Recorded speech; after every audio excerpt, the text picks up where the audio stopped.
for your listening enjoyment, John Lund as Johnny Dollar. Ralph Wheaton again, Johnny.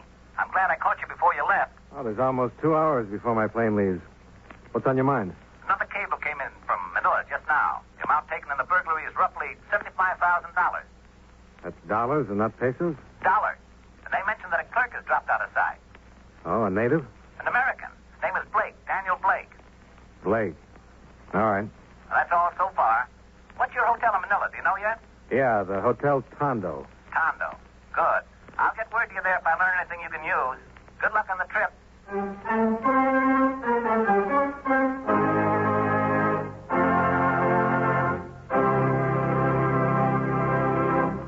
Hi, fellas. Care to join me in a quick look at the past? Okay, here goes. Back around 1890, Charles Dudley Warner, who was editor of the Hartford Courant, wrote in an editorial, "Everybody talks about the weather, but nobody does anything about it." Well, maybe no one did at 1890, but someone definitely has since then. Our United States weatherman. He's quite a busy gentleman who works for the Department of Commerce. His job is to read thermometers, barometers, anemometers, and other assorted meters which forecast weather conditions so the rest of us will know what to plan or what not to plan, like hanging out the wash or going to a baseball game. Information about weather conditions is also given to aircraft pilots and ship captains so they can plan their flights or cruises accordingly. Of course, they need more than just weather data, and the Commerce Department gives them what they need. For the pilots, the department issues aviation charts and maps and sees to it that air markers are laid out so that the pilots can find their way easily and safely. For the ship captains, the Commerce Department issues nautical charts and tide tables to indicate when and where it will be safe to navigate their ships. The department also inspects the ships to see that they're in perfect operating condition and issues licenses for the operating of the ships. So the next time you look up at the sky and wonder what kind of a day it's going to be, the thought might also cross your mind that many lives and valuable cargo carried by American planes and ships are depending on the United States weatherman who is also looking at the sky.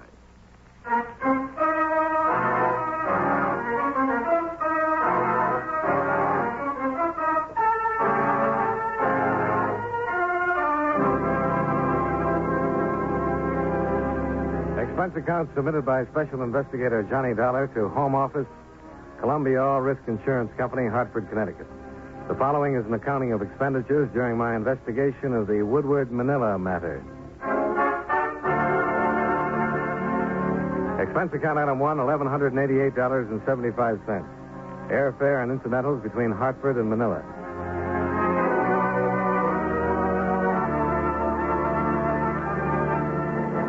Passenger Dollar from the incoming Pan American flight number 103.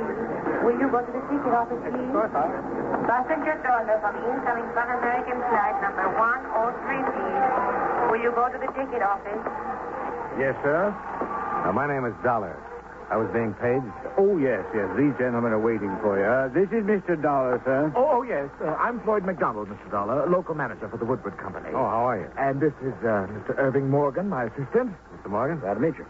I've made arrangements to have your luggage sent on to your hotel if you'd like to do it that way. And Irving and I can drive you right in. Oh, fine. This is very nice of you.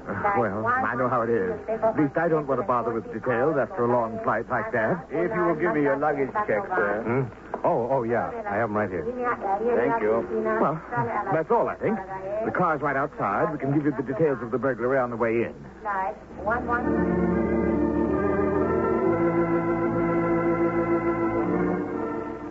McDonald told me very little that I didn't already know. The store he managed, one of Manila's largest hardware stores, was part of the American-owned Woodward chain. He discovered the loss of the $75,000 himself on Monday morning when he'd entered his office and found the safe open. Naturally, I feel very badly about it, but everything that can be done is being done. Well, I don't know who the main office is blaming it on, but I think you'll find that Floyd and I were anything but careless. Well, we've got 5 years without a loss behind us to prove that. Were you in the habit of keeping that much money in your office safe? Well, it wasn't my idea. nor to my liking. It was because of a company rule. They were worried about conditions on this side of the Pacific and ordered us to stop banking our cash here. Instead of the usual yearly transfer, our money has been going to the States once a month. I didn't save much this time. No. Now, what about this clerk, Dan Blake? No, don't get me started on him. Now, there's nothing proved yet, Irving. Now, what's it going to take to open your eyes, Floyd? We don't agree on just what to think about Dan, Mr. Dollar. In spite of the circumstances, I find it almost impossible to believe that Dan would do this to me.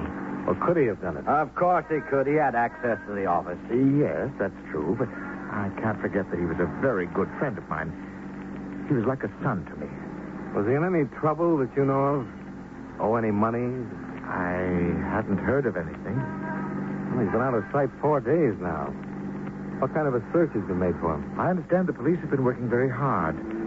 They classify him as the chief suspect, too. But you got to realize that the Philippines aren't like the States, Dollar. It's not hard to drop out of sight here. It's a big world. Yeah, I know. I just watched a lot of it pass by. Well, as soon as my luggage arrives and I can get into a fresh suit, I'll contact the police and see what they've got.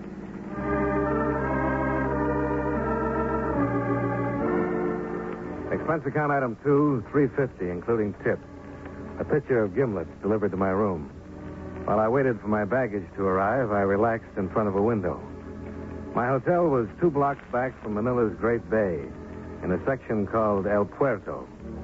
And from my room, I could see enough of the Orient and the native craft working the harbor to give even a hardware store burglary an atmosphere of intrigue. Expense account item 3, 80 cents, cab fare to police headquarters, where I was shunted into a side office to wait for the sergeant in charge of the Woodward case. He finally showed up. Sergeant Malvar, you wait for me? Yes, my name is Dollar. I know. You come to talk of my burglary. You're a policeman? No, not quite. I've been hired by an insurance company to learn what I can about it. Have you gotten any place with your search for Dan Blake? Dan Blake? No, I don't look for him now. You don't? No. I have captured the thief. Oh? Well, who is it? Miguel Nazaleda. You've recovered the money? He will not say where it is yet, but he will say tomorrow, maybe. Well, what evidence do you have, Sergeant? He cannot say where he was that night of the burglary. Is that all? He is by profession a thief. He was arrested while he was robbing another store last night. Uh-huh. Does he speak English? Oh, yes. I wonder if I could see him. Maybe I could get him to talk. All right. You come with me.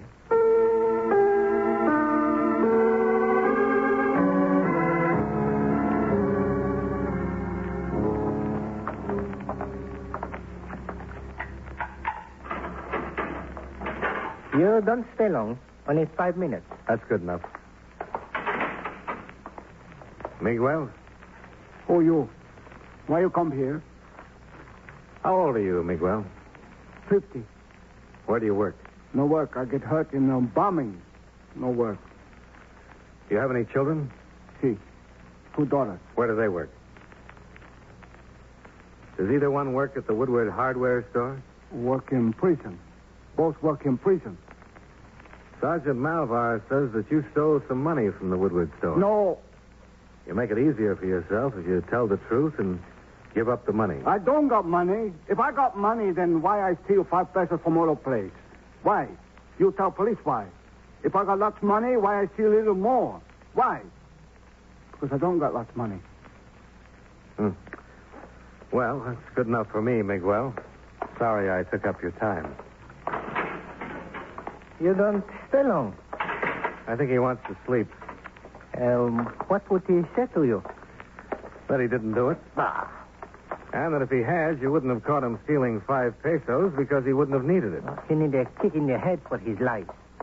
Do you have any connection between him and the Woodward place? He tell you he got 2 daughters in prison? Yeah, he did. He lies. They come out, but they don't go back to him because he steals their money. Oh. The daughters have connection with Woodward? Connection? If we need connection, we find one, all right. Tomorrow, maybe.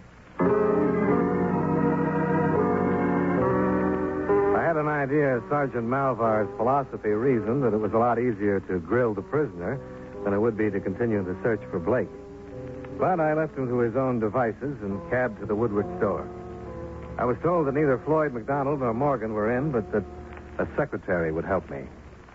Oh, how do you do, Mr. Dollar? I knew that you were coming out. My name is Charlotte Page. Floyd McDonald is my uncle. He had to go out to Ermita, but can I help you? Well, I wanted to look at the office to find out where the safe was. Oh, I can show you. Mr. Dollar, I know you've been here only a little while, but have you learned anything? Well, not much, but all of it looks bad for Dan Blake. Oh, I can't believe it. I just can't believe that Dan would do a thing like this. How well did you know him? Evidently not well at all if he stole the money. We're the same age. We found something in common working here together. I've had dinner with him occasionally and gone to the beach. Do you know if he was in any kind of trouble? Deaths or anything? Well, no. I thought he was very happy and comfortable here. Seemed to be. Where's his safe now? Oh, it's under the rug in the desk. You have to lift the corner of the rug. Huh? He knew where it was? Oh, yes. Everybody trusted him. He'd been here for years. Did he know the combination? I don't think so. Uncle Floyd handled the cash. Or could he have memorized it? I don't know that either. I hadn't given him a thought. Well, I guess we can put the rug back. I forgot to get his address from the police. Do you happen to know what it is? Well, I've forgotten. It's on, San Pollock. Well, I can find it on the payroll. It'll be right here. Be too easy to find him there, wouldn't it, Mr. Dollar? Yeah, much too easy. But I might pick up a crumb or two. Oh, here it is. 307 San Pollock Street. 307. Thanks. Tell Mr. McDonald I was here, would you please, and that I'll be in touch tomorrow?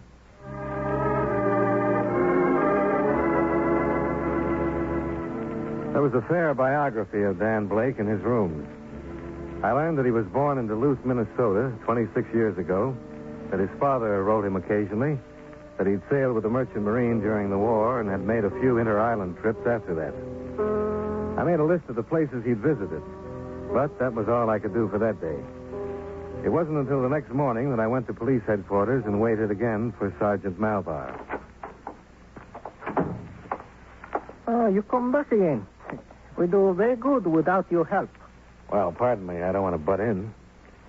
I just wondered if you knew that Dan Blake spent a lot of time learning these islands. Oh?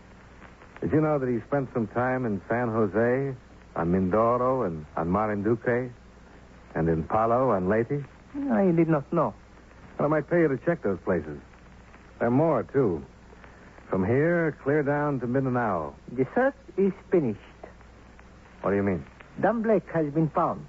He was adrift in a dugout in Tayabas Bay. He was taken aboard the ship, and then he died. What killed him? He was shot many times. Well, what about the money? It has not been found.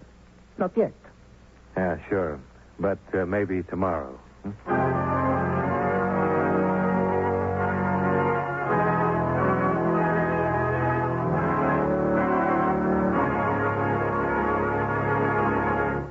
You know, many great men have attained the highest office in our land, the presidency of the United States. Can you guess the name of this man? As a boy, his general health was bad. But as a man, he was a dynamo of energy. He was only 42 when he became president, the youngest man ever to hold that position. His administration was a fairly untroubled one. There was still no income tax. Other taxes were comparatively low, and the United States was in a peaceful era. Conservation of our natural resources was one of his greatest concerns as president, and in 1902 he signed a bill putting the Reclamation Act into action. If you don't have his name by now, here's one more important clue.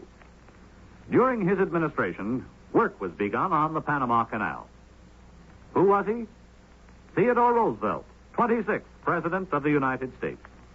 His life is part of your American heritage.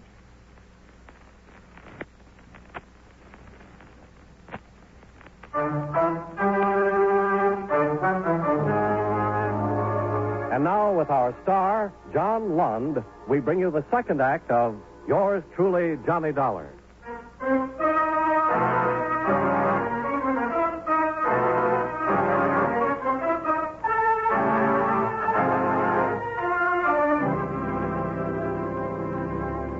Sergeant Malvar, Manila Police, was again taking his inimitable approach to a subject, believing what he wanted to believe. When I asked him how he knew the body was that of Dan Blake, he told me the ship captain who had picked him up said so. And how did he know? Well, the man had mentioned the name before he died. That was all. And it wasn't enough for me. I put in a call for Floyd McDonald, the Woodward Company manager, and asked him to meet me at police headquarters for identification.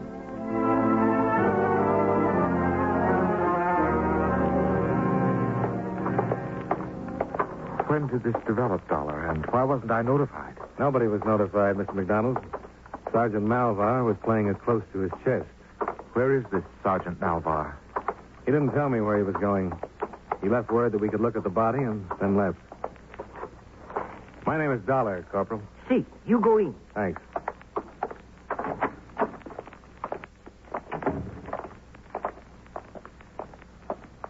I know this is unpleasant, but we have to find out. Good Lord. Is this Dan Blake? Yes. Yes, it's Dan. Cover him up, please. Where did they find him? In a dugout canoe. Someplace called Tayabas Bay, I think. Yes, Tayabas Bay, southwest of here. Who found him? A man by the name of Kovar. He's the captain of an inter-island schooner. Could we leave here? Sure.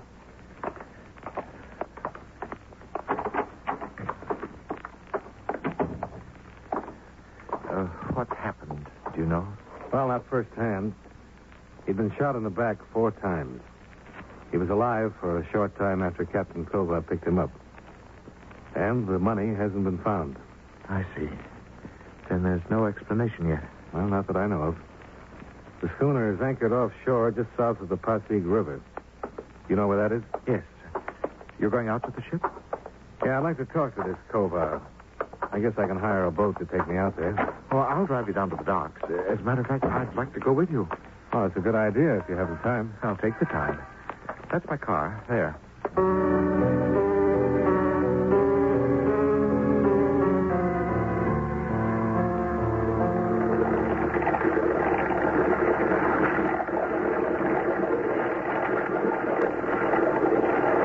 That must be the boat. The Sea Nymph. Is that the name? Yeah, that's it. Skipper? Skipper, that's the one there. Sea Nymph. That's a little precious for a wreck like that, isn't it? Some are even worse. I don't know how they stay afloat. There's somebody on deck. What do you want? Are you Captain Kovar? That's right. We want to talk to you about that body you brought in. You the police? No, this man is Mr. McDonald. Dan Blake works for him. Hey, Cobra, get a line on the showboat. Okay, come on aboard. I'll put the ladder over here. Watch it. You get quite a pitch today. Now, my name is Dollar, Captain. I'm working on the burglary for an insurance company. Come on in the cabin. I'd like to learn about that burglary. All that police sergeant will tell me is that I got the money and I better give it to him. That'll take some doing. Now, take the chairs, you two. I'll take the bunk. Now, what about all this? Well, there's a little over $75,000 missing. He didn't have anything when I picked him up.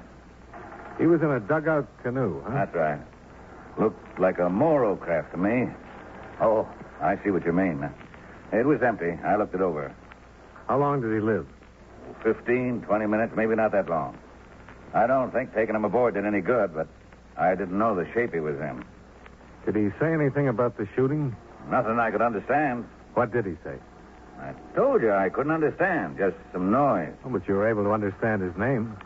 You're beginning to sound like that police sergeant, mister. I don't like that. I thought I was doing right when I brought that boy Now, in. wait a minute, Captain. We should have left him there. Police right now are getting papers to search my ship. Now you start. I'm not making any accusations. You were the last person to see him alive. I'm interested in what he said. He said Blake. That's all I could understand. I tell you the truth, I wish I'd left him there. But you know what I think? What? If he went from Manila to someplace on Tayabas Bay where he had his dugout, plenty could happen. That's about 60 miles. There's still a lot of trouble with the Hucks these days. They don't think twice when they get the chance to kill an American. $75,000, so much the better.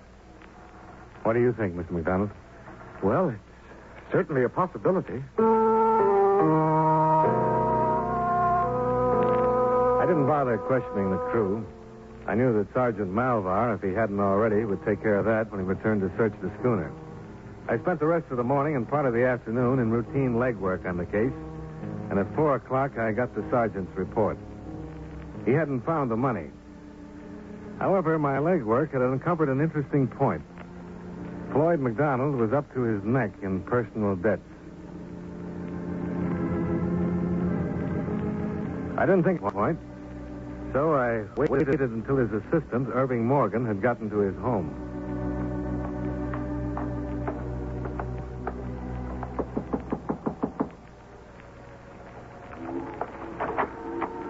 Good evening, Mr. Morgan. Oh, hello. Oh, I've been thinking about you. Come on in. Thanks. How's it going? Well, it's hard to tell. What I hear, that money's gone for good. Did McDonald tell you that? Yeah, isn't that right? Maybe, but it's occurred to me that these Hucks could be pretty handy people to have around. I don't get you.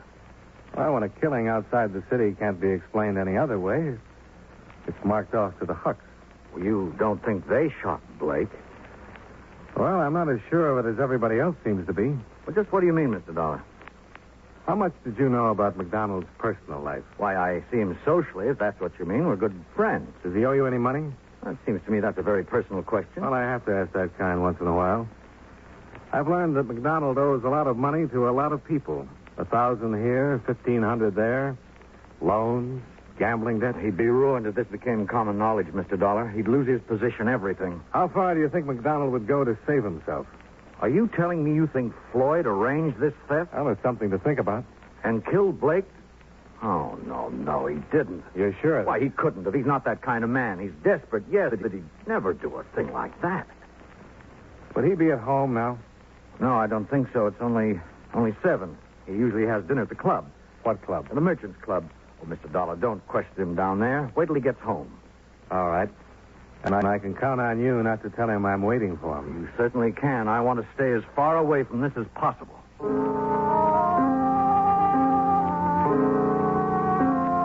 An hour and a half later, a cab dropped me in front of Floyd McDonald's home. The residence, at least, was a picture of propriety. I followed a sidewalk across a neatly hedged lawn, and halfway to the house, I stopped to watch a man come out the front door. Well, Captain Kova. Who is... What do you want? What are you doing here? Forget it. No, I can't. What's your part in this? Never mind. Forget you saw me. Come here. Over. Get off. Get off.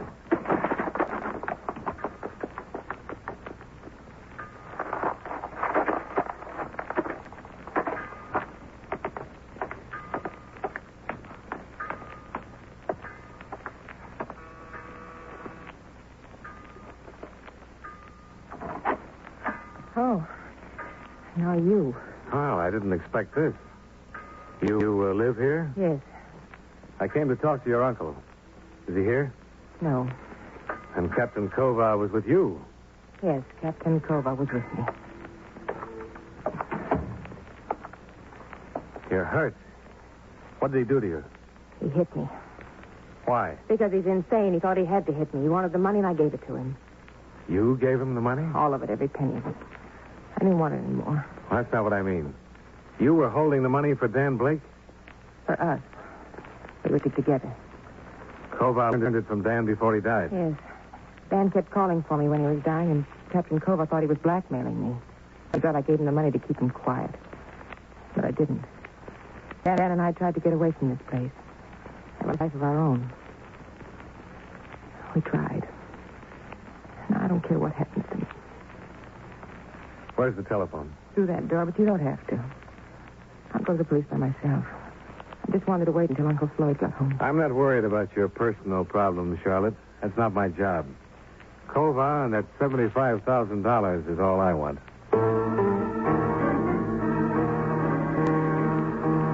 I tried not to waste a minute, but time slipped by. 15 minutes on the phone, 25 minutes to get back into Manila. But when Sergeant Malvar finally arrived at the harbor police dock, a boat was ready for us. I come as quick as I can. His ship is not at anchor? I checked it. He moved out about 20 minutes ago. We'll go then. Estamos listos. It's a dark night.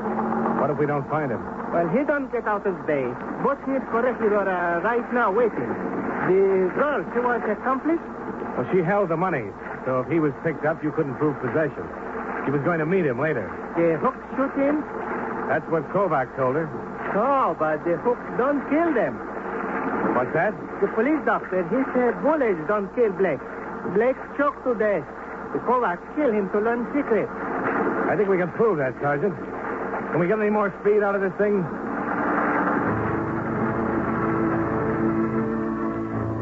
A 20-minute start isn't much when a schooner with auxiliary power is matched against a police boat. With our speed and the beams from 4 searchlights spanning out around us, we covered every possible course that Kovas could have set. It took us less than 30 minutes. Yeah, there she is. Now I saw this man we have struck. Tiene unos balazos adelante de él. We fired in front of him.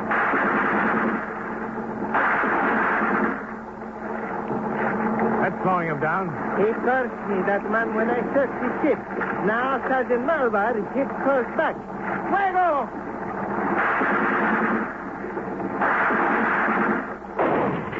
Stop, fool! Is he crazy?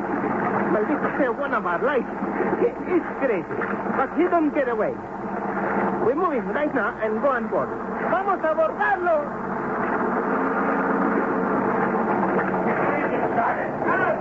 He's shouting something. Capitan Cova! There is no use to fight. We come aboard! Vamos, get the engine started. Get it started. He's got to be stopped, Sergeant. ¡Abran fuego!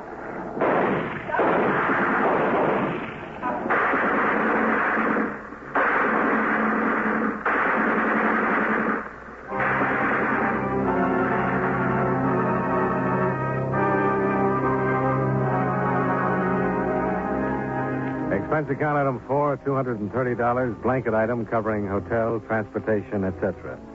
Item 5, same as item 1. Expense account total, $2,611.80. Yours truly, Johnny Dollar.